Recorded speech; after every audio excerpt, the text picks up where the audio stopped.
하나님 말씀 봅니다. 마태복음 5장 43절부터 48절입니다.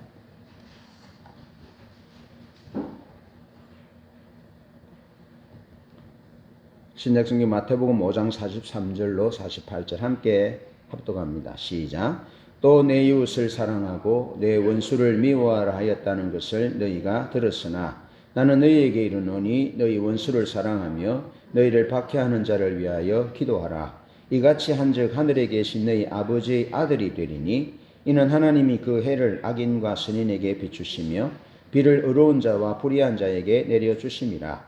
너희가 너희를 사랑하는 자를 사랑하면 무슨 상이 있으리요? 세리도 이같이 아니하느냐? 또 너희가 너희 형제에게만 무난하면 남보다 더하는 것이 무엇이냐? 이방인도 이같이 아니하느냐? 그러므로 하늘에 계신 너희 아버지의 온전하심과 같이 너희도 온전하라. 아멘. 오늘은 하나님의 사랑을 끓이는 삶이라는 주제입니다. 오늘은 우리의 신앙과 삶의 균형 잡힌 것에 대한 말씀을 선포합니다. 예나 오늘이나 한 사회와 한 국가가 하나님의 진노와 심판을 마주할 때, 그때는 영적인 신앙 공동체의 신앙이 균형을 잃었을 때입니다. 하나님을 사랑하지 않고 지나치게 자기를 사랑했다든지, 하나님보다 더 세상과 여러 문화에 동화되어서 성을 사랑하고 철학을 사랑하고 직업을 사랑하고 그런 균형을 잃었을 때 하나님의 심판이 신앙과 삶이 부조화를 나타낼 때 하나님의 심판이 임했습니다. 여러분, 오늘 이 땅의 교회의 모습은 이타적인 교회일까요? 이기적인 교회일까요? 자, 목표와 목적들은 좀 이타적으로 겁니다, 슬로건은. 그러나 모든 면이 이기적이라 할 수 없지만 이타적인 주님의 삶에 비하면 주님이 영광스럽고 주름과 흠과 티와 주름 잡힌 것이 없는 영광스러운 주님의 교회의 기준에는 한없이 못 미치는 이기적인 모습을 교회가 가지고 있습니다. 대부분의 교회가 분쟁해서 교회가 나누어지는 것은 적절한 시간에 적절한 목적을 가지고 적절하게 훈련받아서 교회를 분립하지 않기 때문에 강제적으로 분립되는 겁니다. 하나님은 얼마나 많은 회집 인원을 가지고 목회했느냐에 초점이 있는 분이 아닙니다. 그랬다면 저는 여기에 서 있지 않았습니다. 저는 벌써 다른 교회로 갔습니다. 하나님의 목적이 거기에 있다면 나는 하나님의 목적을 따라서 벌써 12분도 더 많은 회집 인원이 있는 교회, 건물이 좋은 교회에 옮겨갔을 것입니다. 그러나 하나님의 관심은 숫자에 있는 것이 아닙니다. 의인 한 사람이 없어서 소돔과 고모라와 아드임과 스보임이 멸망을 당하거든요. 하나님의 관점은 그 하나님의 마음을 품은 이타적인 교회, 세상을 사랑하는 교회, 사람을 사랑하는 교회, 자기를 죽기까지 내어주어 다른 일을 살리는 교회, 그런 교회가 되기를 원하세요. 그런 성도들이 되기를 원하는 거죠. 그런데 오늘날 교회의 모습은 상당히 이기적인 모습을 보여줍니다. 성도들은 자기가 장로가 되고 자기가 교회의 리더가 되기 위해서 선거 활동을 하고 돈을 쓰고 자기의 내면의 영적인 변화와 하나님을 알고 사랑하고자 하는 갈망은 없고 그런 것만 세속적, 세상적, 민주적 방식만 가득한 그리고 이기적인 교회의 모습을 보여줍니다. 여러분, 트럼프 대통령이 취임할 때 마귀들과 싸울지라 찬양이 나왔습니다. 옛날 찬양은 388장입니다. 제가 내 아내를 처음 만났던 교회에서 이 찬양으로 히트를 쳤지 않습니까? 수요 예배에 찬송 인도를 하는데 마귀들과 싸울지라 찬송을 인도해가지고 얼마나 교인들이 좋아하는지. 마귀들과 싸울지라 찬양하고 성경에 손을 넣고 선서하고 그 주변에 참모들이 대다수가 크리스찬인데 트럼프의 정책은 국가주의입니다. 자국 우선주의입니다. 그래서 이민자들을 추방합니다. 우리나라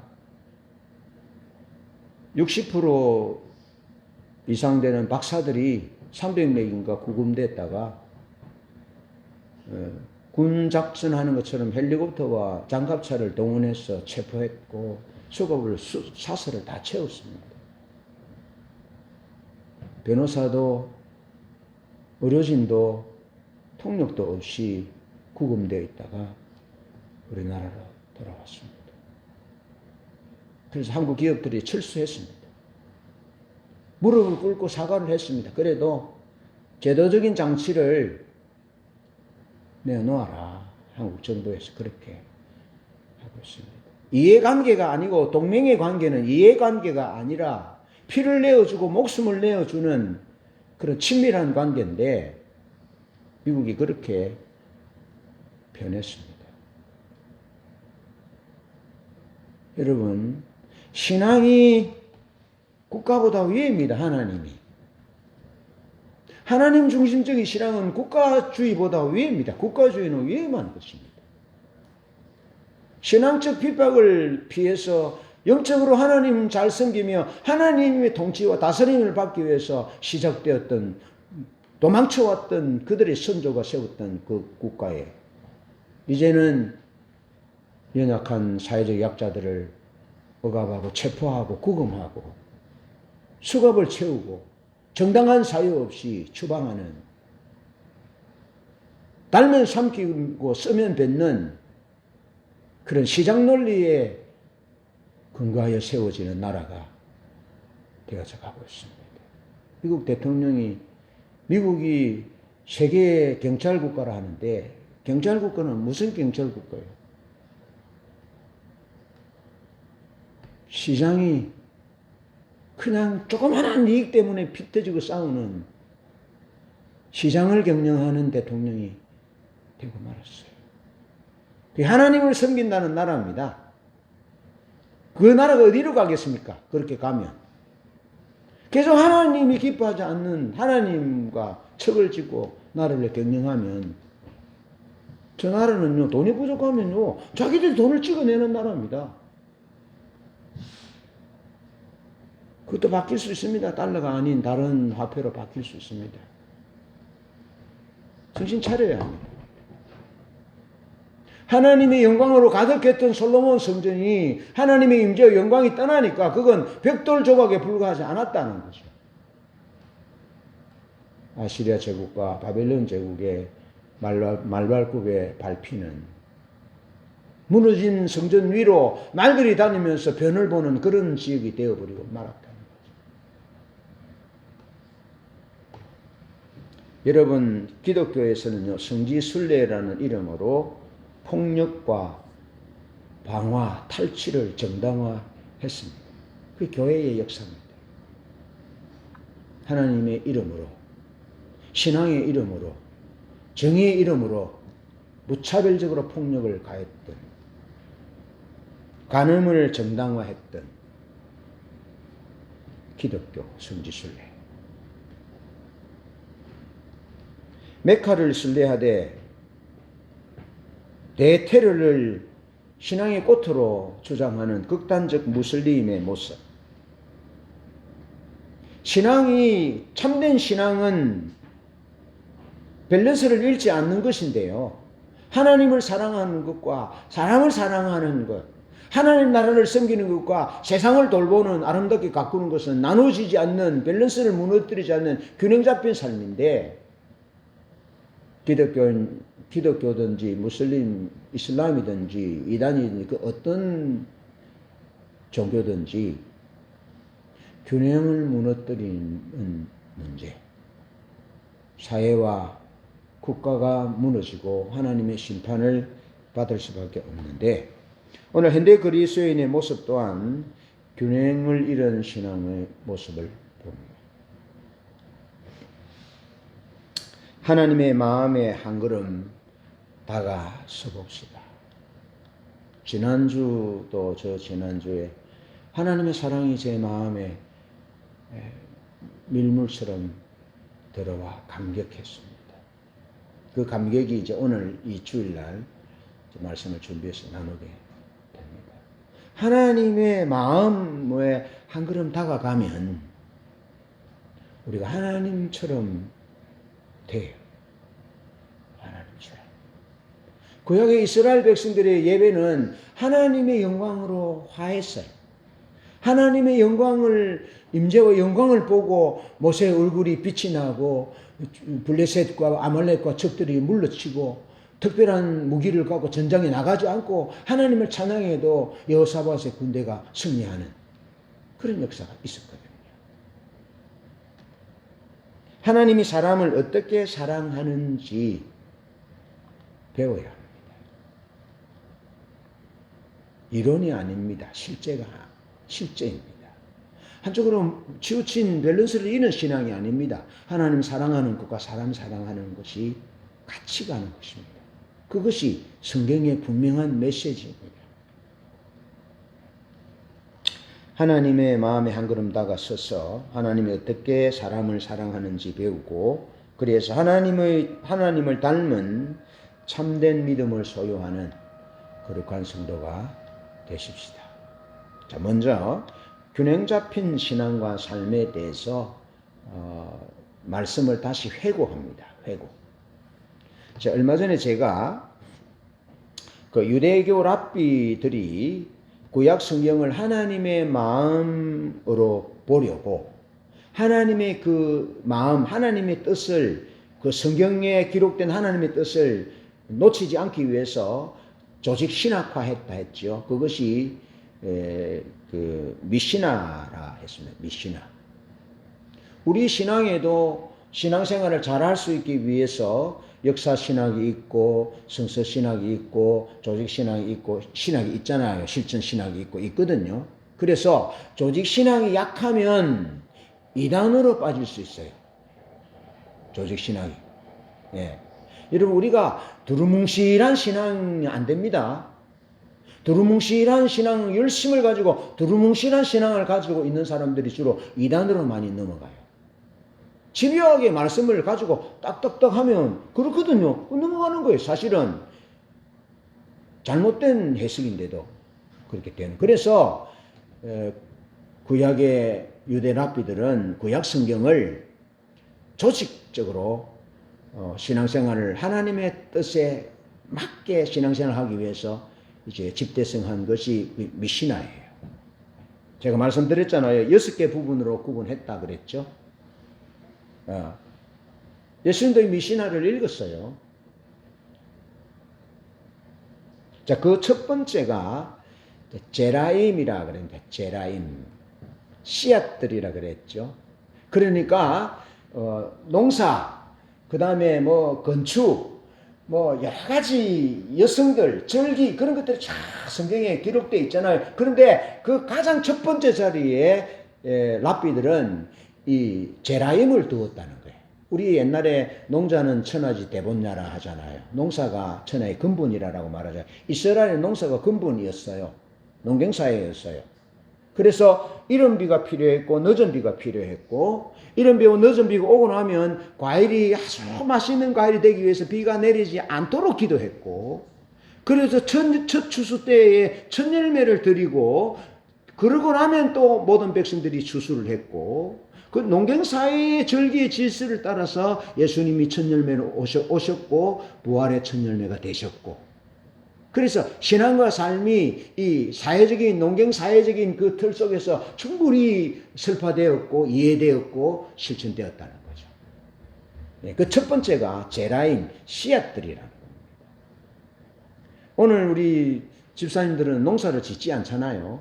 이 씨앗들이 농사를 지으면서 생계를 유지했는데 오늘날에는 이 농사를 짓지 않으니까 이제 저기 영진 집사님 같은 경우는 뭐 건설 현장의 직장이 거기시 이제 제라임이 되는 거예요. 알겠죠? 병원 일이 제라임이 되는 거예요. 예.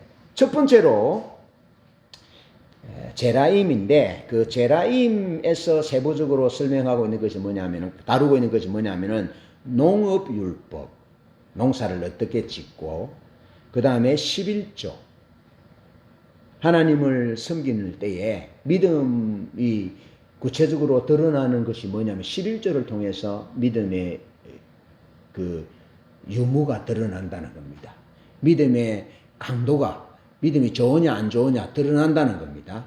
그래서 농업율법을 언급하고 있고 이 제라임에서 그 다음에 11조를 언급하고 다루고 있고 기도와 축복에 대해서 다루고 있다는 겁니다. 그런데 하나님께 대한 경건한 응답을 그 구약 성경을 다루면서 집대성하면서 첫 번째로 두었다는 겁니다. 하나님께 대한 경건한 응답. 여러분 또 하나님께 대한 경건한 응답은 구체적으로 농업율법에서 11조에서 기도와 축복에서 구체적으로 우리가 하나님 앞에 경건한 응답을 해야 되는데 이 랍비들이 성경에서 어떻게 하나님의 백성들이 응답해야 되는지에 대해서 이 미시나를 통해서 우리에게 가르쳐주고 있다는 겁니다. 자기 백성에게. 자, 농사와 수확, 먹는 행위조차도 하나님의 선물에 대한 감사와 기도와 경건함으로 출발해야 한다. 왜냐하면 농사와 직업, 소유에 대한 주장이 내가 농사를 지었으니까 내 거야. 내가 직장에서 직장 생활하고 월급을 받았으니 이거 내 거야. 그게 그렇게 주장하는 것에서 출발하는 것이 아니고 그것이 하나님의 것임을 고백하는 행위에서 출발하는 겁니다.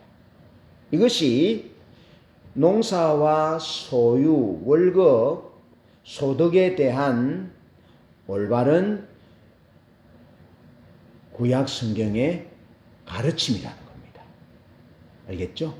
내 자식은 내 새끼입니까? 하나님이 주신 선물입니까? 선물입니다. 성경은 자식은 여호와의 주신 기업의 태일면 그의 상급이다. 하나님의 선물이라고 말합니다. 하나님이 주신 자녀라고 말합니다. 그래서 하나님이 기준이기 때문에 자녀를 노엽게 하지 말라고 말합니다.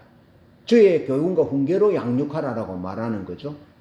우리의 그 수입, 월급, 농사지어 얻은 소득, 뭐 주식을 해서 얻은 소득, 뭐 이런 모든 것들이 있잖아요. 투자를 통해. 이거 다 하나님의 것이다라는 거예요.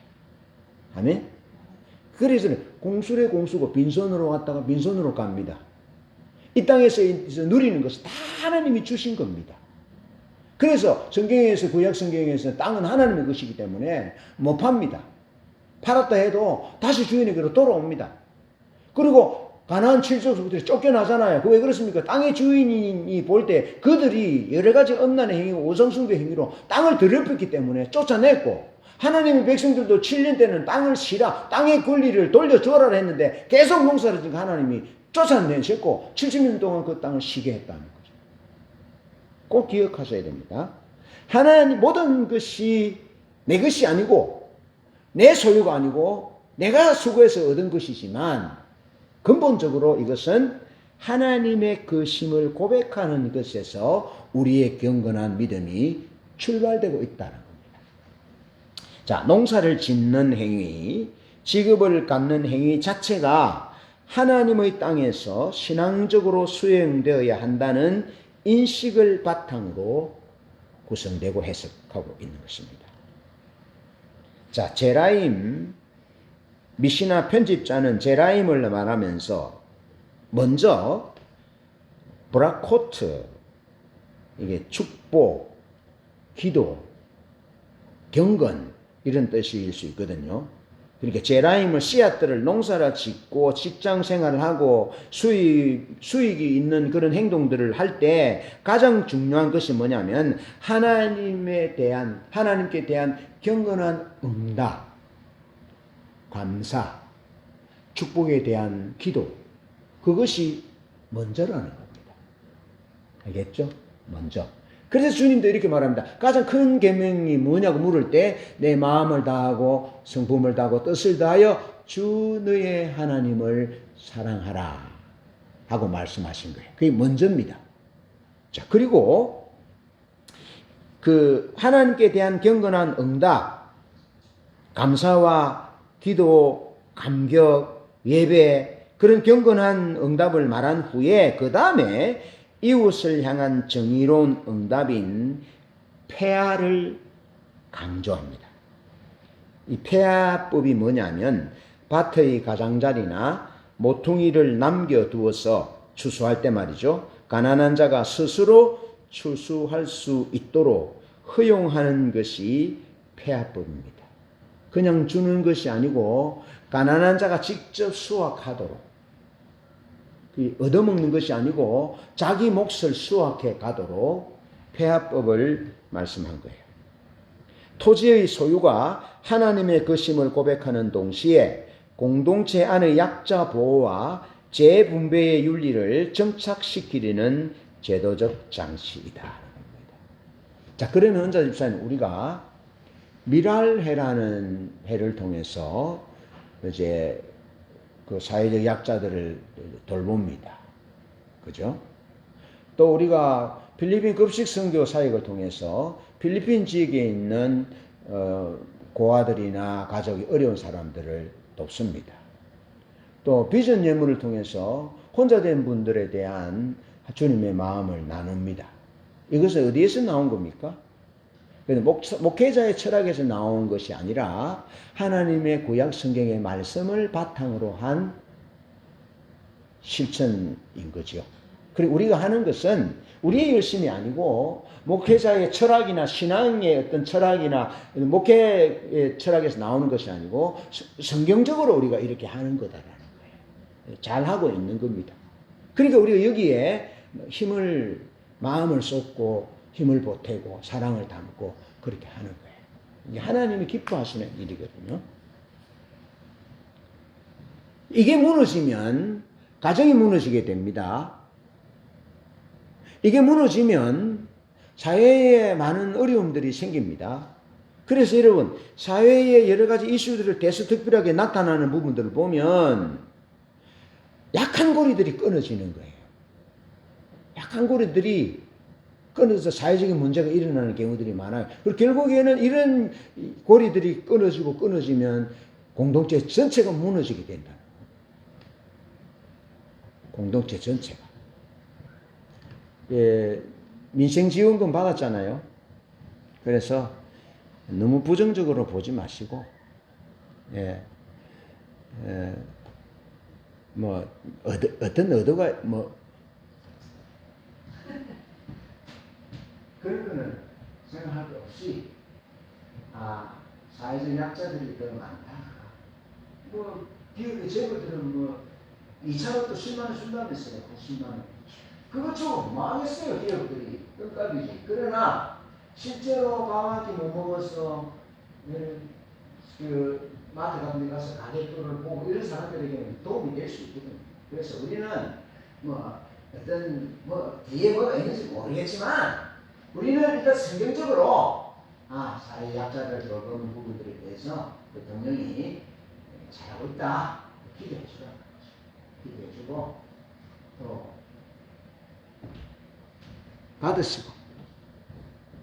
받아서 쓰시고 좋은 곳에 쓰시고 그렇게 하시면 되겠습니다. 자, 미시나 제라임 씨앗들은 외형상 농업율법 모험처럼 보이지만 그 안에는 삶 전체를 하나님 앞에 드리는 법과 사회적 책임이 통합된 신학의 핵심이 담겨 있습니다. 자, 경작은 직장 생활은 생계의 문제이기 전에 예배의 문제라는 거예요. 그러니까 직장 갈 때 뭐 하러 간다고? 선교하러 간다 이 말이에요. 예. 내가 직업을 통해서 하나님 섬기러 간다. 그 예배하는 거예요. 예. 그렇게 직장 다니라는 거예요. 농사를 지으면서도 그렇게 농사를 짓는 거예요. 예. 그리고 소유는 권리가 아니라 책임이라는 거예요. 예.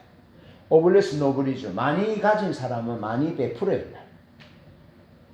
알겠죠? 그게 권리가 아니에요. 이 책임이에요. 책임. 요즘 우리나라 그 축구 선수 손흥민 씨가요, 그 지역 커뮤니티에 자기가 받은 보너스 그 100만 달러, 약 14억 되는 돈을 드렸어요. 그냥 드린 게 아니고 찾아가서 물었어요. 이 지역 커뮤니티에 노숙자도 있고 또 미혼모도 있고 고아들도 있고 불황아도 있고 막 있을 거잖아요. 그럼 그게 뭐가 필요한지 가서 담당자와 이제 면담을 한 거예요. 그러면서 이제 얘기를 들어보니까 의료 혜택을 턱없이 부족하고 예를 일주일에 뭐 한 3번 정도 오면 그 사람들이 많이 오면 일주일에 한 번 오면 너무 기다려야 되잖아요. 아픈 사람들이. 그러니까 한 3번 오면 뭐 어떤 몇 년생은 뭐 월요일 오고 또 몇 년생은 또 수요일 오고 이렇게 나누어서 고루고루 혜택을 받을 수 있잖아요. 그런 여러 가지 부분들을 다 얘기 듣고 내가 도울 길이 뭐 없느냐고 듣고 와서는 그 LAFC 단장으로부터 100만 달러의 보너스를 받았어요. 14억을. 가서 숯불을 꺼내서 줬어요. 그리고 아무에게도 얘기하지 말고 이 얘기가 안 나갔으면 좋겠다라고 했는데 이 담당 직원이 알려버렸어. 그랬더니 같은 스포츠 쓰다가 나도 80만 달러, 70만 달러 그렇게 쾌척하는 운동들이 일어나고 그러면서 지금까지의 스포츠 스타들은 많은 돈을 계약금을 연봉을 받고 그 사회적 약자들을 돌보는 그런 부분들에 대해서는 좀 약간 등한시했거든요. 얼마나 인기가 좋은지 모릅니다. 영국의 토트넘에서는 팔아먹었거든요. 2천 몇백억에 300 몇십억에 팔아먹었는데 손흥민 보러 가기 위해서 티켓 한 장 값이 700 몇십만 원 주고 들어갑니다. 영국에서 전 비행기를 타고 와서 봅니다. 그래서 이미 2,800만 달러인가 주고, 몸값을 주고 왔는데, 첫 번째 게임에 1,000만 달러 티켓 값을 벌었습니다. 하나님의 사람이니까, 하나님이 그렇게 하시는 것 같아요. 예. 하나님의 마음을 그렇게 드러내는 거예요. 그러니까, 아시아 사람들은 베트남이고 중국이고 일본이고 아시아 사람들은 자기 나라 선수도 아닌데도 자기들이 자부심을 갖고 아시아인인 것이 자랑스럽다. 네. 그래. 사람들이 좋아하고 패배한 팀에 가서 감독에게 인사하고 선수 안아주고 그러니까 완전히 게임이 졌는데도 손흥민이 가서 안아주니까 아마 눈물을 흘리면서 그 진 걸 기억하는 것이 아니고 위로해 주는 것을 기억하는. 하나님의 마음을 아는 사람은 감동을 줍니다. 예. 직원들의 권익을 신장시키고 보장하고 지역사회 커뮤니티에 돈을 개척해서 살게 만들고. 그래서 한 싱글맘은 그렇게 얘기했어요. 나는 손흥민이는 모르지만, 나는 축구는 모르지만 손흥민은 영원히 사랑할 거야. 하나님의 사람이 하나님의 마음을 들여다보고 하나님의 마음을 삶 가운데서 살아낼 때 지역이 살게 되는 거예요. 혼자 된 여인이 살게 되고 지역의 병자들이 연약한 자들이 회복되는 그런 일들이 일어나게 됩니다. 그래서 소유는 권리가 아니라 책임이라는 거예요. 책임. 유명한 스포츠 스타들이 그런 사람도 있지만 그렇게 하지 못하는 사람들이 대부분입니다. 감사는 기도로 표현되는 겁니다. 감사는 기도로 표현되고 정의는 폐와 같은 제도를 통해서 이웃 사랑이 실현된다는 겁니다. 폐하는 좀 이따 설명하겠습니다. 자, 그 다음에 두 번째, 균형 잡힌 신앙과 삶에 대한 내용들을 지난번에 한번 1차 말씀을 드렸는데 한 번 더 말씀을 드립니다. 하나님의 사랑이 사회 약자를 향한 하나님의 사랑이 어떻게 표현되어졌는지, 그리고 사회적 약자가 별 볼 일 없는 미국이 우리 한국을 생각할 때 이해관계로 보는 것은 그게 아니고 사회 약자들은 우리 삶을 좀먹는 좀비 같은 존재고 참 냄새나고 없었으면 좋겠다. 그게 아니고 사회 약자가 돌보지 않으면 사회 전체가 무너진다니까요. 하나님은 그 사회적 약자들이 방치되는 것을 가진 자들이 특권으로 여기는 그들을 하나님 심판하신다니까요. 예. 그래서 소유는 권리가 아니고 책임이 나눠야 한다는 거죠. 그래서 하나님께 대한 감사의 기도로 표현되고 감사 기도를 드리는 사람은 폐하와 같은 제도를 통해서 정의가 실현되고 이웃 사랑을 실천한다는 거예요. 이게 구약 성경에서 표현된 하나님의 마음이다라는 거예요. 하나님의 사랑이다라는 거예요. 이것이 우리 가정에 들어왔어요. 이것이 우리 개인의 세계관으로 들어왔어요. 가정의 가치관으로 들어왔어요. 이게 우리 교회의 가치관으로 들어왔어요. 그러면 얼마나 행복해요. 얼마나 기뻐요. 우리 소유가 사람을 살리는 소유가 되니 우리가 드리는 감사 기도와 11조 예물이 감사 예물이 사람을 살리는 지역 커뮤니티 지역 사회를 살리는 적은 거지만 그럼 얼마나 기뻐요. 이것이 우리의 상급이라고요. 하나님 나라 갈 때 이것이 우리의 영광이라고요. 자, 두 번째로는 하나님 아버지를 닮는 삶인데요. 두 번째가 11조와 나눔을 통한 삶인데요. 미국의 어느 목사님이 그 교회를 목회를 했어요. 목회를 했는데 목회를 잘 하셨어요. 근데 다른 교회를 갔어요.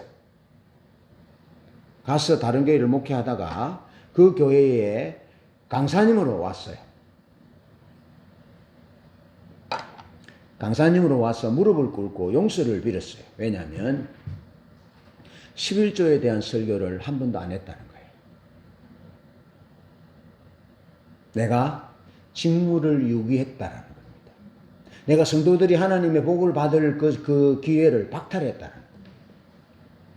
말라기 3장 10절에 너희 11조를 하나님께 드려 내 창고에 양식이 있게 하고 내가 하늘 문을 열고 너희에게 복을 쏟아붓지 않아 시험하였구라. 오늘날 한국 유튜브나 한국 사회에서 이런 말이 있습니다. 11조는 안 해도 된다. 11조는 구약 성경에서 얘기하는 거다.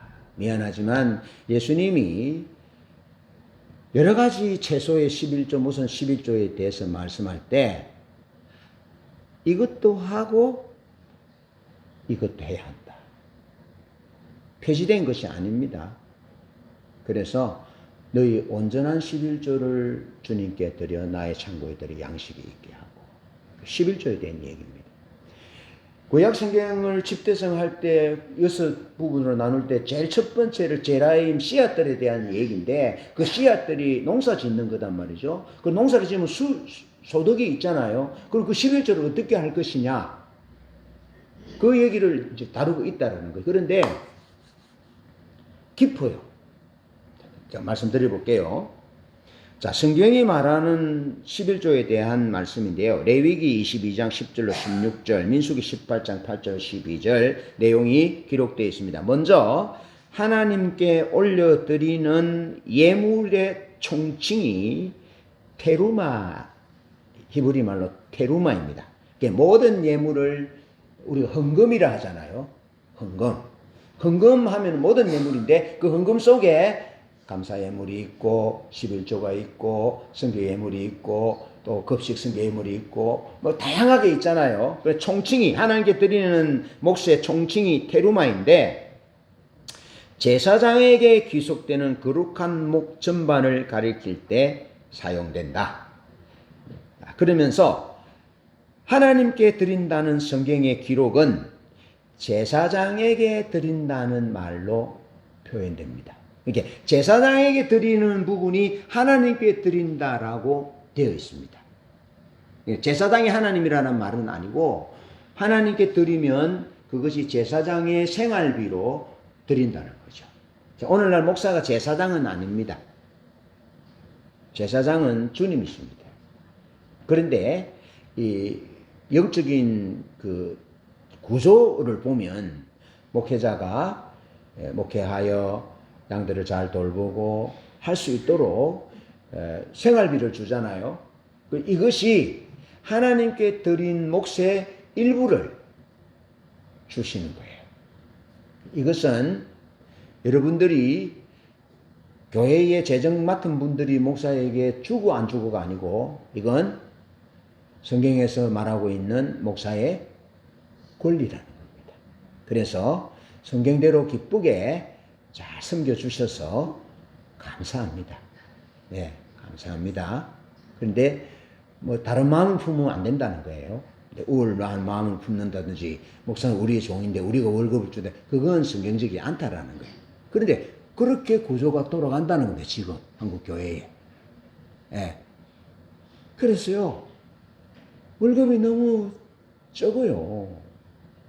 목사들이 다 석사들인데 석사 박사들인데 목사들이 월급을 너무 적게 받아요. 그래서 젊은 목회자를 청빙하면 안 올라 그래요. 왜? 생활이 안 된다는 거예요. 생활이 안 돼요. 못 살아요. 아들 교육해야 되죠. 안 오는 거예요. 그래서 어떤 장로님은 그랬다잖아. 우리 목사님은 우리 도시의 시장만큼 줘야 된다. 왜 그렇게 하겠습니까? 월급이 작으면 어디 누구 모임 가면 눈치만 봐. 밥 먹으러 가려면은 가격표가 먼저 보여. 살 수가 없어. 근데 미안하지만 여러분의 목사는 잘 삽니다. 이번에 가서 또 차 한잔 샀습니다. 차고 왔습니다. 누가 뭐 생일이다 하면 이벤트를 만들어 가서 막 큰 근사한 데 가서 한 방 쏘아버립니다. 돌아오는 것은 없지만 내 아내 생일 때 누가 뭐 챙겨주는 사람은 없지만 그래도 나는 해뿌립니다. 왜? 주님이 주신 마음이기 때문에. 그렇게 섬기다 보면 그런 영향력이 전파되지 않겠습니까? 네. 그래 했다라는 거예요. 제사장에게 11조를 근데 이제 그 다음에 뭐냐면 이게 제사장에게 11조를 떼기 전에 레위인에게 제사장에게 드리는 겁니다. 알겠죠? 그것이 테루마 그돌라라는 겁니다. 테루마 그돌라. 자, 그러면서 두 번째로 하나님께 드리는 마세르 리숀, 이것이 11조입니다. 오늘날로 말하는 11조. 그래서 레위기 27장 30절에서 32절에 보면 땅의 10분의 1을 곡식과 나무의 10분의 1을 모든 소나 양의 10분의 1은 여호와의 것이다. 또 신명기 14장 20일에 매년 토지 소산의 11조를 드릴 것이며 그렇게 말씀하고 있습니다. 저를 보세요.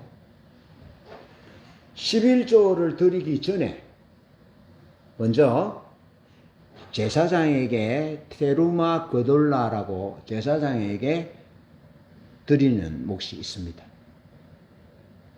자, 그럼 보세요. 농경사에 보면 곡식을 뿌려서 곡식을 뺍니다. 그리고 이제 탈곡을 합니다. 그러면 지푸라기들이 벼 아쟁이 같이 벼 잎과 뭐 이런 데막 해가지고 이제 이렇게 그러면 그것들을 또 날립니다. 옛날에는 정말 이렇게 가지고 확 날리면 바람 부는 날에 바람이 지나가서 이게 이제 그 정화가 됩니다. 상품화 되는 거예요. 그 이스라엘들이 그렇게 하는 겁니다. 이게 이제 상품화하기 전에 제사장에게 테도마 거둘라의 몫을 드리고, 알겠죠? 그 다음에 하나님 앞에 11조를 드리면은 어떻게 되겠습니까? 10분의 1을 드리잖아요. 그러면 10분의 1을 어떻게 드리겠어요? 내가 혹시 수입이 얼마인지를 계산해야 되잖아. 계산하면 계산하기 좋을 상품화되는 그렇게 곡식을 만든다는 거예요. 가만히 우리가 담기 전의 모습같이. 알겠죠? 그럼 가만히를 담아본다든지 그렇게 이 손질을 하는 겁니다. 하고 하는 것은.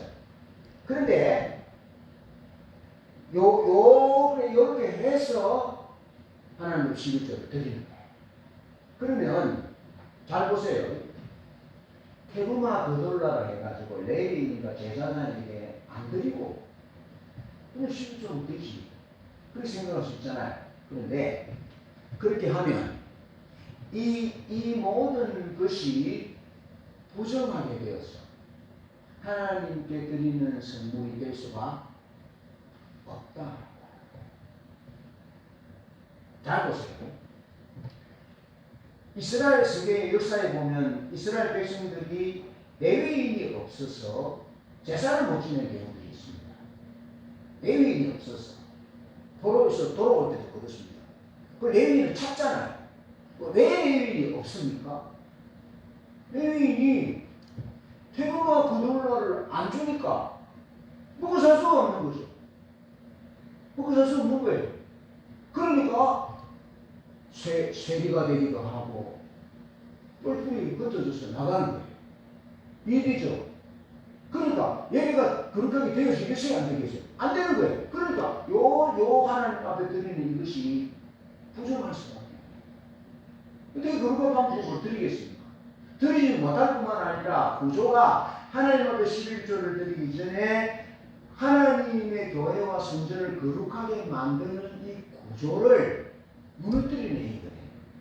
그래서 11조를 드리기 전에 레위인과 제사장이 먼저 드리는 테루마 거둘라가 있는데 그거 드리지 않고 그냥 11조를 드리면 안 되냐? 부정해서 하나님 앞에 드릴 수 없다. 아시겠죠? 두 번 예물을 드리게 됐죠. 예, 그렇게 했다. 그 다음에 세 번째로 두 번째 11조가 있습니다. 자, 그래서 보세요. 우리가 캄보디아에 수교금을 보냅니다. 8월부터 보냈는데요. 왜 보냈다고 했습니까? 우리 손행선 교사님이 교회를 지어서 거기 신학교 공부시켜서 이제 교회를 지어서 파송합니다. 그리고 프놈펜 베트남 수도에 교회를 지으려고 한번 갔었는데 저희 큰아이가 태어난 병원 원목이었던 그 여자 목사님이 거기 계셔요. 거기 지으려고 부지를 보고 있는데 너무 도로변에 좋은데 수교사님의 말은 건물을 지어놓고 사역자, 훈련된 사역자가 없으면 얼마 안 가서 그건 창고로 변한다. 그래서 거기 베트남 수도 프놈펜에 안 짓고 시엠립에서 교회를 지었다고요. 지었는데 생활비 25만 원이 최저 생활비 25만 원인데 없으니까 프놈펜으로 시엠립에서 돈 벌러 간다는 거예요. 사역이 안 된다. 이런 의미죠. 테루마 그돌라를 사역자를 위한 예물을 먼저 드리고 11조를 드려야 거룩한데 이거 안 한다. 그래서 그런 의미로 우리가 캄보디아에 이제 10만 년을 지나 시작된 부분들은 참 성경적으로 잘했다. 그런 것을 이제 말씀을 드리면서 인식을 그렇게 하시라고요. 그래서 발전되어서 한 가정 사역자의 생활비를 우리가 좀 드릴 수 있도록 하면 좋겠다. 그런 기도도 해주시면 좋겠다는 겁니다. 그 다음 세 번째, 마세르 세니라는 겁니다. 마세르 세니. 두 번째 11조인데, 가족을 위한 11조가 있습니다. 처음 들어보죠? 가족을 위한 11조. 가족을 위한 11조가 있습니다. 신명기 14장 23절에 하나님이 택하신 곳에서 가족들이 함께 음식을 먹으라고 기록하고 있습니다. 그 뭐냐면, 자, 저를 보세요. 7년 동안 농사의 주기잖아요. 혼자 집사님, 그죠? 7년 동안. 그리고 6년 동안 농사를 짓고 7년째는 쉬어요. 그죠? 안식년이니까. 그리고 7년째는 11조가 없어요. 그런데 1, 2, 4, 5년 네 번은 이 네 번은 하나님 앞에 테루마 그돌라 그 제사장에 떼는 그 제사장에게 드리는 거 드리고, 그 다음에 두 번째로 이제 하나님께 11조를 드리는 겁니다. 마세르 리션이라고 11조를 드리는 거예요. 그 다음에 세 번째는 뭐냐면, 이 1년, 2년, 4년, 5년, 이 연애는, 이 해는 가족을 위한 11조를 또 떼라 하는 거예요. 알겠죠? 그래, 가족을 위한 11조를 떼가지고 뭐 하느냐? 예루살렘 하나님 택하신 곳에 가족들이 가서 음식을 먹고 우리 아이가 성전 제사장의 축복을 받고 그렇게 오라는 거예요. 그런데 브엘세바서는 저 밑에 있는 저 최남단에는 그 무거운 꼭지를 들고 어떻게 가겠냐라는 거예요. 그러면 돈으로 환산해서 가지고 가서 가족들이 음식을 먹고 예배하고 하나님의 은혜와 인도의 하심에 대해서 나누라는 겁니다. 알겠죠? 그래서 성전에서부터 가족으로 영적인 흐름이 계속 지속되고 있는 것을 보여줍니다. 가정이 얼마나 중요한지를 하나님이 간과하지 않고 소홀히 여기지 않고 있는 겁니다. 밥 먹는 거 있죠? 먹는 거 이거 하찮게 여기서는 안 된다는 겁니다. 아이들이 예쁜 옷, 좋은 옷 입혀주는 거 이거 소중한 겁니다. 아이들이 자기가 신고 싶은 신발 이런 거 있잖아요. 이 모델이라든지 이런 컬러 이런 것들 존중하면서 잘 돌봐야 한다는 겁니다. 아시겠죠? 여러분, 우리가 섬김의 주일로 한 달에 한 번 오후 예배를 하는데 왜 합니까? 그 예배 드리기 싫어서 귀찮아서 드리는 게 아닙니다. 이런 의미가 있는 겁니다.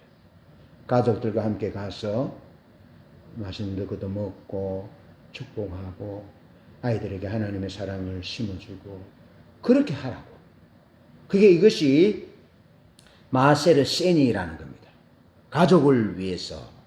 가정도 예배의 현장이다. 거룩은 성전에서 식탁까지 흐른다. 민수기 15장 19절에 기록되어 있습니다. 여러분, 기독교의 가정이 왜 건강한 가정인지 아시겠죠? 기독교의 가정은 건강해야 합니다. 부부가 행복해야 하고요. 자녀들이 빗나가면 안 된다는 겁니다. 근데 왜 니체가, 왜 김일성 씨가, 엄마가 김반석 전도사님이었는데, 니체나 우리가 기독교 사상과 쭉 공부할 때, 다 어땠습니까? 신학가고 목사 되려는 사람이고, 크리스천이었는데, 왜 그렇게 됐냐라는 거. 어디서 영향을 입었었겠습니까?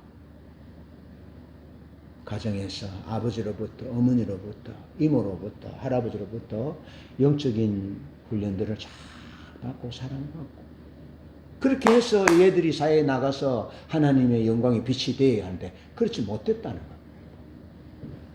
식탁을 거룩하게 여기셔야 합니다. 교회만큼 소중한 것이 가정이에요. 교회를 세우기 전에 주님은 가정을 먼저 세우셨어요. 그래서 가정을 뭐라 그러지 합니까? 티나 주름 잡힐 것이 없는 영광스러운 교회라고 말합니다. 가정은.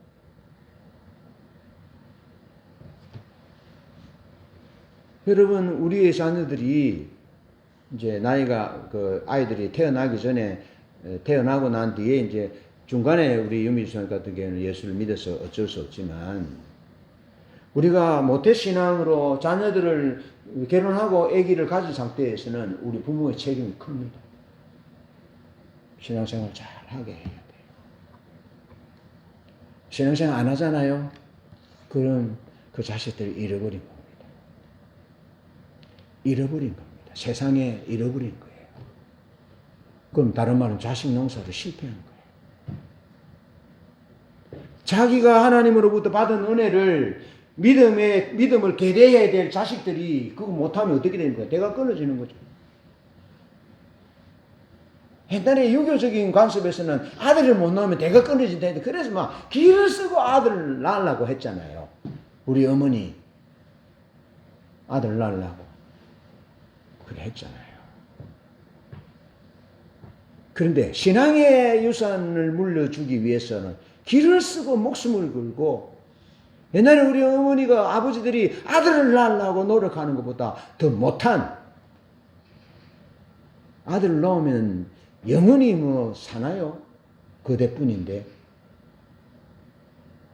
제가 그래 말씀드렸잖아요. 우리 할아버지 할머니 고모 어머니 따라서 사서를 매 성묘하러 다니는데 우리 어머니 돌아갔으니까요. 안 해요.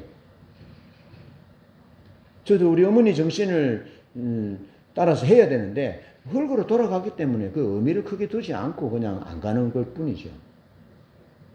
신앙의 대를 이어서 하나님을 섬길 수 있도록 하기 위해서는 가정이 중요한 거예요. 그래서 하나님이 그렇게 말한 거예요. 1년, 2년, 4년, 5년에는 가족을 위한 11조를 따라 두어서 가족이 예배하고 하나님 은혜 아래서 행복한 가정이 되도록 그렇게 해라. 아이고 하나님 목사님 우리 집은 뭐 이래 살다가 뭐 끝날 겁니다. 그게 어디 있어요? 그게 성경적 가르침입니까? 우리 남편이 뭐 술 먹다가 이렇게 가다가 막 그냥 위가 병이 안 나고 뭐 이래서 뭐 좋다 하지 말고 뭐 이래 살다가 그냥 뭐 끝나죠. 그게 아니고 하나님의 사랑이 내 남편에게 내 아이에게 내 아내에게 하나님의 사랑이 부어져서 행복한 가정이 되기를 하나님이 열망하는데 우리가 다시 옷깃을 열미고 허리띠를 조이고 신발끈을 매고 하나님 우리 가정이 행복한 가정 되게 해주세요. 하나님이 통치하시는 가정 되게 해주세요. 식탁이 하나님의 은혜가 흐르는 식탁이 되게 해주세요. 기도하자 이 말이죠. 기도하자. 그리고 마세르 아니가 있는데요. 마세르 아니. 마세르 세니는 가족을 위한 11조고요. 마세르 아니는 분깃이 없는 레위인이나 사회적 약자, 객과 고아와 과부를 위한 11조입니다. 신명기 14장 28절에 보면 내 모든 소산의 11조를 내기를 마친 후에 내 모든 소산의 11조를 바친 후에 그러니까 정당한 11조를 하나님 앞에 드린 다음에 그 다음에 마세르 아니 사회적 약자를 위한 예물을 11조를 또 구분하라는 겁니다. 그런데 아까는 7년 농사 주기에 1년, 2년, 4년, 5년이니까 빈 해가 언제냐면 3년과 6년입니다. 3년과 6년에는 하나님 앞에 마세르 테르마 그돌람 제사장에 드리고 그 다음에 하나님 앞에 11조를 드리고 그 다음에 3년과 6년에는 뭐 하라고요? 사회적 약자를 위한 11조를 또 따로 드려라.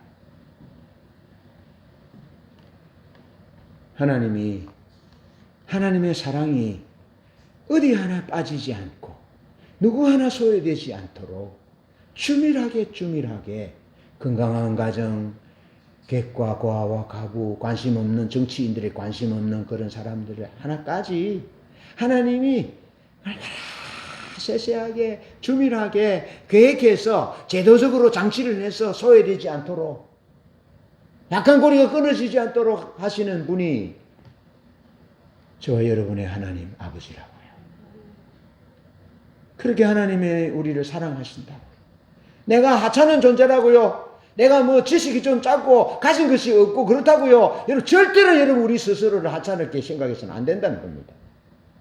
하나님이 우리를 얼마나 사랑하시는지, 어떻게 사랑하시는지 한번 보십시오. 이게 들여다 보십시오. 하나님의 마음을 한번 들여다 보십시오. 감히 남루한 옷을 걸친 사람이라고, 노숙자라고, 가난한 자라고, 병든 자라고 소홀히 할 수 없고 하대할 수 없는 존엄한 하나님의 형상이 그에게 있잖아요. 여러분은 그런 존재입니다. 예수께서 생명을 들여 살려내신 존재잖아요. 귀하고 소중한 존재입니다. 여러분, 우리의 가정은 그런 가정입니다. 우리의 가정은 그렇습니다. 우리 사회는 그런 사회입니다. 우리 교회는 그런 교회입니다. 하나님의 사랑이 거기 스며 있는. 그래서 성경은 하나님이 세상을 이처럼 사랑하사 독생자를 주셨어요. 우리가 왜 사회를, 세상을 섬겨야 합니까? 나와 상관없는 사람에게 인사를 하고 미소를 지으며 상관없는 사람에게 밥값을 내어주고 왜 그렇게 합니까? 하나님의 사랑이 부으셨기 때문에. 너무나 그것이 자연스러운 것이죠. 예수님의 삶이 그랬잖아요. 병든 자를 보면 너무나 자연스러웠고, 세리의 집에, 죄인의 집에 들어가 식사하는 게 너무나 자연스럽고, 삭개의 집에 들어간 것이 너무나 자연스러웠고, 나이선 과부의 아들을 살려주는 것도 너무나 마음에 동해서 살려주시고, 너무나 자연스러워. 왜 그렇습니까? 주님은 사랑이시고 사랑이 크시고 사랑 자체이니까 매일 것이 없는 거죠. 이게 하나님의 사랑인 거죠. 그래서 세상을 사랑하신 거예요.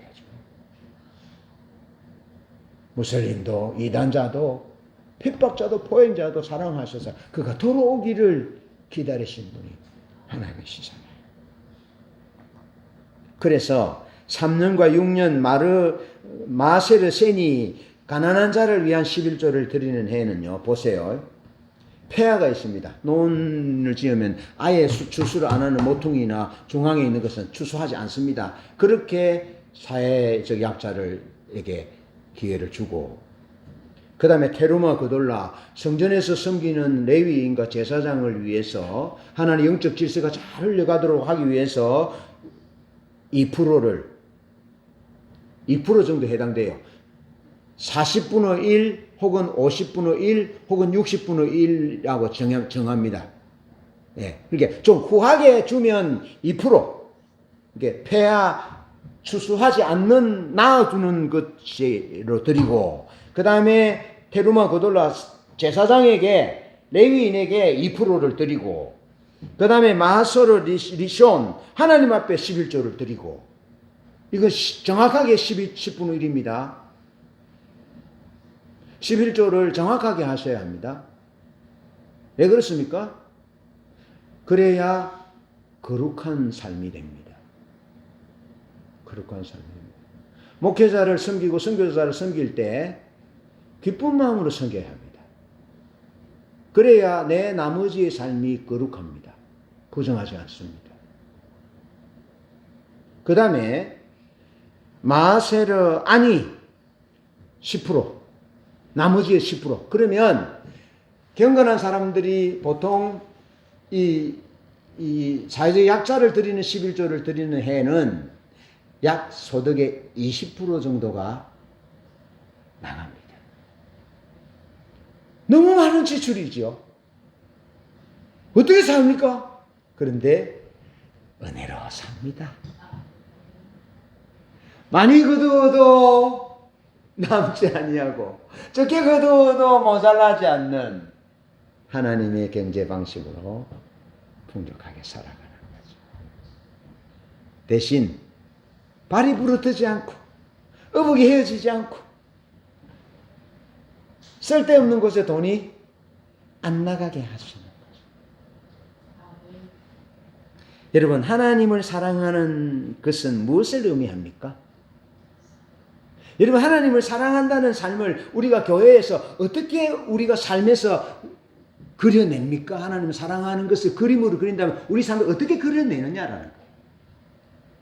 이게 하나님 사랑과 이웃 사랑의 밸런스를 맞아야 되는 거거든요. 우리는 잘하고 있습니다. 여러분 잘하고 있습니다.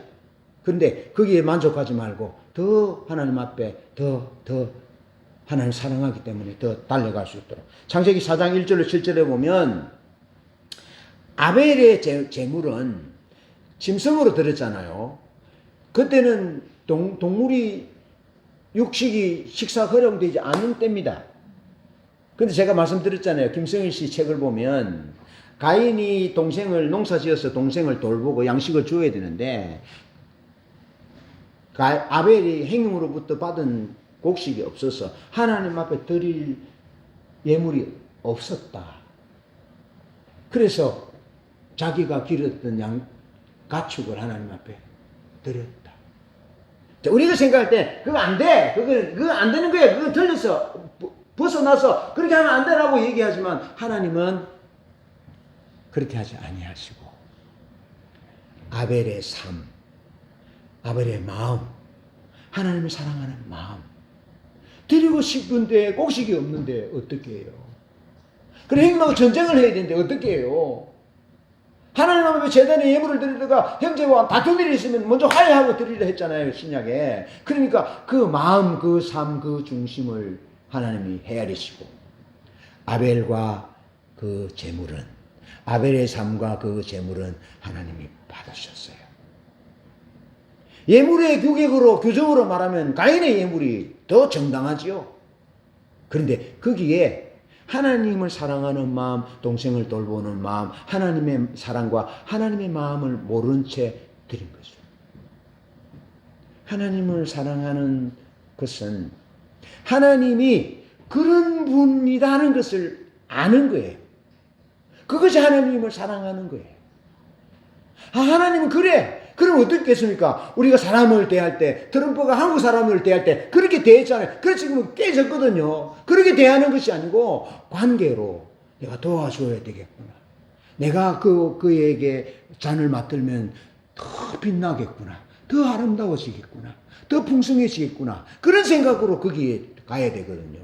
그런 생각을 가져야 된다는 겁니다. 집에 있었던 형님 큰아들은 그런 마음이 없었잖아요. 가인의 마음이 그런 마음이 없었잖아요. 바리새인의 마음이 그런 마음이 없었잖아요. 근데 왜 주님은 세리와 죄인의 친구였습니까? 그게 하나님의 마음이 그렇다는 거예요. 그 하나님의 마음을 우리가 아는 것이 하나님을 사랑하는 거예요. 마음을 아는 거예요.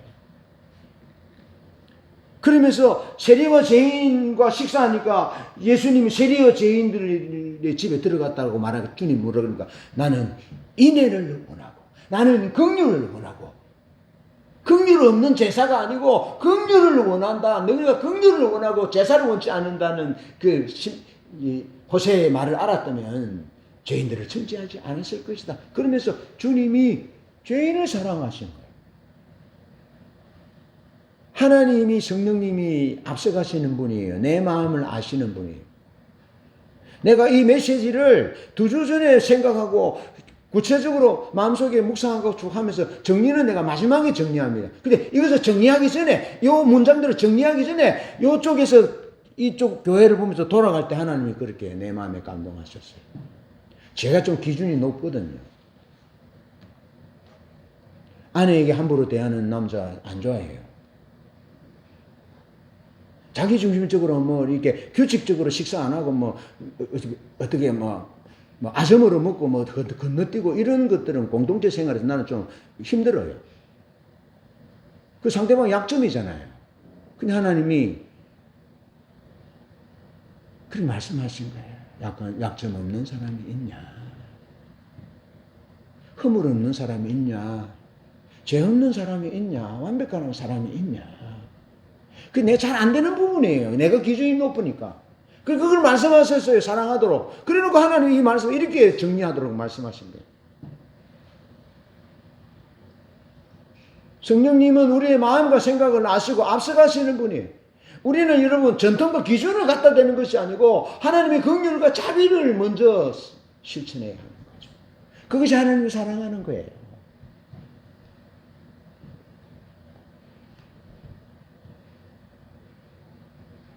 예를 들자면 이런 것이 있습니다. 유미 집사님. 그 상준이가 여행 간다고 할 때 있잖아요. 그죠? 우리가 우리의 기준을 가지고 안 돼! 절대로 안 돼! 아, 이게 위험해! 그렇게 밀어붙이는 부분 하나 있고. 그럼 이제 긍휼의 마음으로 접근하죠. 쟤들이 왜 그렇게 가고자 하는지를 얘기 들어보는 거죠. 들어보고 얘기하고. 그들의 의지가 확고하다면 막는다고 안 가겠어요? 막는다고 안 가겠어요? 갈 텐데. 그러면 관계는 쫑나는데. 왜 어리석은 수를 우리가 뚫려고 그러나? 그러니까 기준, 내가 세워놓은 기준, 이렇게 해야 돼, 저렇게 해야 되는 문제가 아니고, 주님은 그 사람의 입장에서 그 사람이 잘 되기를 기도하고, 긍휼과 자비로 죄인과 세리 집에는 못 들어갔어요. 유대인들이 전통적으로. 부정하게 됐어요. 그래서 손을 쓰고 물을 뿌리고 소금을 뿌리잖아요. 근데 주님은 그런 거 계획지 않았어요. 하나님은 그런 분이 아니다. 하나님의 사랑은 그런 것이 아니다. 사람들이 만들어가지고 물을 뿌리면 깨끗하게 소금을 뿌리면 깨끗하게. 그런 분이 아니다. 긍휼과 자비의 마음을 가지고 거기 들어가서 그 사람이 가장 원하는 것에 밥을 한 그릇 먹고 눈과 눈을 보면서 힘들지. 내 마음 알아. 네가 하나님 사랑하는 마음이 있는 거 아는데 세상 사람들 다 손가락질 하니까 해당이 못 나오잖아. 괜찮아, 내가 알고 있어. 그럼 그 사람이 살아나는 거죠. 그것이 주님을 사랑하는 거라니까요. 주님을 사랑하는 사람의 행동이 그렇게 나타나게 돼 있다라는 거예요. 어떻게 결론될지 모르는, 우리 정죄하는 것은 아닙니다. 오늘 말씀을 나누다 보니까 실제로 우리가 진행하고 있는 우리의 삶에 이렇게 구체적으로 적용이 되는 그런 부분들 내가 0.0001%도 의도해가지고 메시지를 이렇게 적은 거 아닙니다. 근데 말씀을 나누다 보니 그렇게 된 거네요. 우리가 사역하고 있는 사역이라든지 이런 부분들이 그렇게 가고 있는 거죠. 하나님을 사랑하는 것은요. 마태복음 25장 40절 45절에 지극히 작은 자 하나에게 한 것이 나에게 한 것이고 지극히 작은 자 하나에게 감옥에 갇히고 헐벗고 배고픈 사람에게 하지 아니한 것이 내게 하지 아니한 것이다. 그러면 하나님 사랑하는 것은 무엇입니까? 사랑을 사랑하는 것. 사랑을 불쌍히 여기는 겁니다. 하나님을 섬기는 거 배제해놓고 사람을 사랑하는 것은 사회운동입니다. 그 구원이 없어요. 그건 얘기하는 게 아니고 하나님 사랑하는 것을 전제하에 하나님께 경건한 삶, 감사와 기도, 축복이 하나님이 소유라는 것을 인정하고 난 다음에 그 다음에 사랑을 사랑하는 거예요. 그것이 하나님을 사랑하는 거예요. 자, 하나님 아버지를 닮는 삶 결론인데요. 요한계시록 21장의 성경의 결론은 하나님의 위로입니다. 성경의 결론입니다. 예수님의 삶의 방식으로 살았던 사람들을 이긴 자로 규정하는데요. 이런 삶을 산 자들은 하나님의 백성 삼으시고 임마누엘을 약속하신다. 눈에서 눈물을 거두시고 닦으시고 죽음이 없는 그 위로를 성경의 하나님의 이야기의 결론은 위로라는 겁니다. 위로. 기준부터 갖다 대지 말고 그냥 독피로 막 까지 말고 아픈데 까지 말고 또 소금 뿌리지 말고 일단 먹여. 요한복음 21장에 주님도 일단 먹였잖아요. 이 나쁜 베드로 지만 가지 다 바람 잡아가지고 다 데리고 가버렸잖아요. 디베라로. 그런데 주님은 네가 나를 사랑하느냐 묻지 않고 일단 먹여. 엘리야에게도 일단 먹여. 일단 먹이고 하나님 앞에 세워놓고 난 다음에 바람과 지진과 세미한 음성으로 마음을 녹이잖아요. 마태복음 오늘 48절의 모든 신앙과 삶의 결론은 하나님을 닮는 거지요. 위로자로 서는 겁니다. 하나님의 이름이 파라크레토스 위로자잖아요. 그래서 원수를 사랑하는 삶이 하나님을 닮는 것이고요. 핍박자를 위해 기도하는 삶이고요. 하나님, 가족, 친구, 이웃, 원수, 핍박자, 이방인에게 이르기까지 하나님의 사랑을 실천하는 것입니다. 무엇이 되기를 원하고 어떤 사람이 되기를 원합니까? 하나님의 사랑이 여러분에게 어떻게 구체적으로 적용됩니까? 또 가족과 이웃과 주변 사람들은 어떤 의미로 여러분에게 작용합니까? 하나님의 사랑을 아는 사람이라면 가족을, 자기 스스로를, 이웃을, 세상을 사랑하게 되었습니다. 그것이 경건한 삶이고 거룩한 삶입니다. 그런 삶으로 하나님과 동행하는 우리 모두가 되시기를 축복합니다.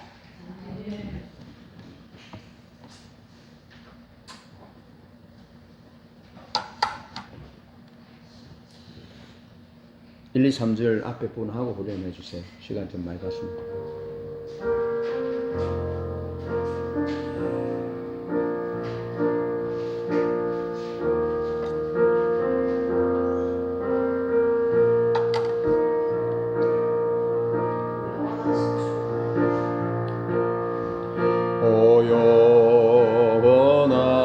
영원하신 주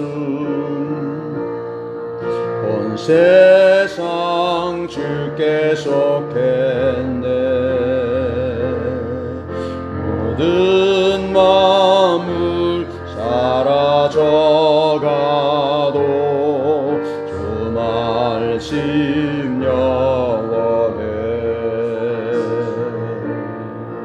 오 살아계신 주 지금도 역사하시네. 죄와 슬픔 우릴 덮어도 주 약속 이루시리.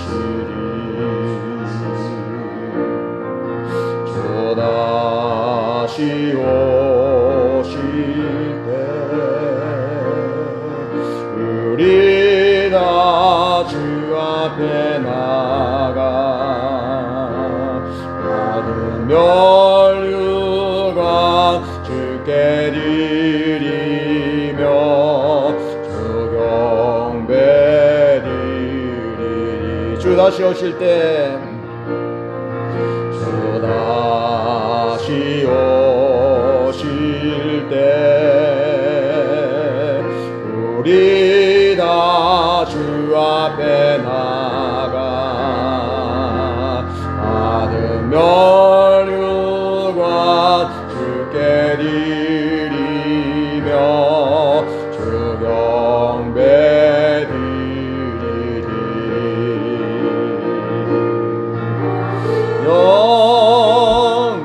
영광 존귀